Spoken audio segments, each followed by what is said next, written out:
Download the BCSN Plus app today. Visit bcsnnation.com for details. High school lacrosse is around the corner. It's only right we bring in Kevin Piel to break down the brackets. Kevin, thank you so much for taking the time. Yeah, well, thanks for having me. Postseason lacrosse, let's go. Super exciting. Let's waste no time. Boys bracket, here we go. Region 1, Division 1. The matchup everybody is eyeing. Perrysburg and Anthony Wayne. Perrysburg looking for revenge after Anthony Wayne beat it in April. You called the game. What is so intriguing about the rematch? What a game in White House. 4-3, Anthony Wayne was able to hang on and win that contest. Perrysburg had the ball, though, with a chance to tie it within the last 90 seconds. We're so spoiled to have a chance to see this matchup once again. Of course, you saw at the top of the bracket, winner will play the top seed in the region, but ultimately, super excited to see how this one goes because I really think it's a toss-up. Both teams have so many impact players, and we'll see what kind of gives. You know, can Perrysburg ultimately bounce back from that previous loss? Now we move to Division 2, Region 5, another stacked quadrant, and at the 2 seed is St. John's, making it all the way to the state finals last year, only to lose to the 6th seed in this bracket, St. Francis. But let me ask you, how high are you on the Titans heading into the postseason? Very much so. I think they could make it to Columbus. I think they could potentially win a title this year, to be honest with you. I don't see many weaknesses in this team. You have the four-headed monster of Dusing, Strayer, Weinberg, and also, of course, Alexander Spear at the top offensively. They're very sound defensively as well. They could see Ottawa Hills, which would be a rematch of that previous game. Ottawa Hills lost 12-5. Not a blowout, but St. John's was able to handle them comfortably, so that could be an intriguing matchup on that side.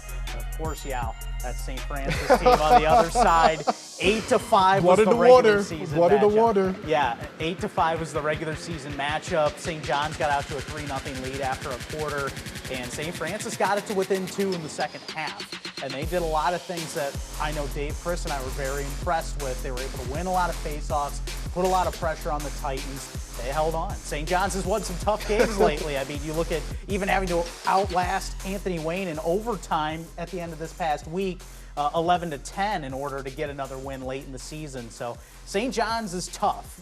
St. Francis also has playoff pedigree with Coach Loy and that roster. I really want to see that game. I'm sure Northwest Ohio wants to see that game a second time because it's going to be a doozy. The girls' side is also interesting for a lot of reasons. A lot of these teams are not grouped in the same bracket, so you have a lot of our teams in the area as lower seeds. The higher seeds, only Anthony Wayne in our area is a higher seed among these 4 matchups. But which team here are you eyeing the most to make a big run?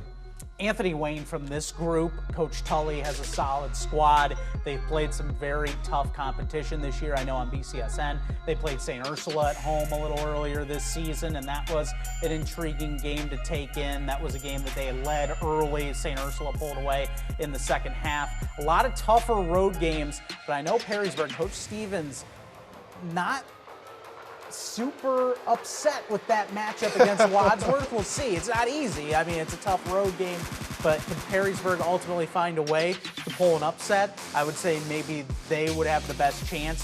Northview, double-digit wins. Coach Price has done a great job this year with this group. St. Joseph's did handle them the first time, though. So that is a tough matchup, and Finley at Olentangy, tough matchup as well. But ultimately, great seasons for all these teams, and one of them potentially pull an upset. We'll see. Let's take a look at Division 2 now.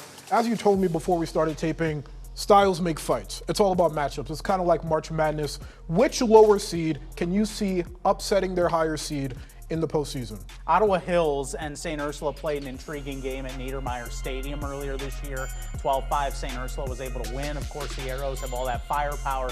Marissa Holman, 68 goals by herself. They've scored over 200 for the season. But Ottawa Hills has won some intriguing games this year, and they've had some tough losses along the way, some close losses. Maybe that game from early in the season will help them. This is definitely the game, the asterisk, the one you mark as being the very intriguing game, because I think the matchups for Maumee Valley, Central Catholic in particular, are not great.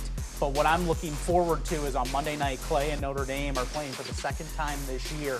I want to see where these two teams are at going into playoff road games. They play against each other in an intriguing matchup to kind of finish out the regular season. So we'll see. Maybe one of those teams can build some momentum and ultimately go into Westlake or Avon Lake and pull off an upset. Postseason lacrosse, there's nothing like it. Kevin Piel joining us in studio to break down the matchups and the brackets. He's going to be on a few calls as well for some of these big-time games. He's going to have as much fun as I am watching them, calling them. Kevin, thank you so much for taking the time. Thank you, Yao.